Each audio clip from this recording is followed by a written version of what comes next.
अस्सलाम वालेकुम। STV news ताज़ा बुलेटिन में वाली मोहम्मद चारो हाजिर आए हैं।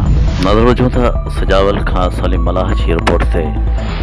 सूबाई डिजास्टर मैनेजमेंट अथॉरिटी सिंध पारा अरबी समुंड में मौजूद तूफान गुलाब बाबत जारी कियल तेज़ बरसात जी कथी की नज़र में रखंदे डिप्टी कमिश्नर सजावल मोहम्मद इस्माइल मेमन पारा जारी कियल पधराई मुताबिक ज़िले सजावल के समूरन खातन जो मोकलों रद्द करे छॾियो आहिनि।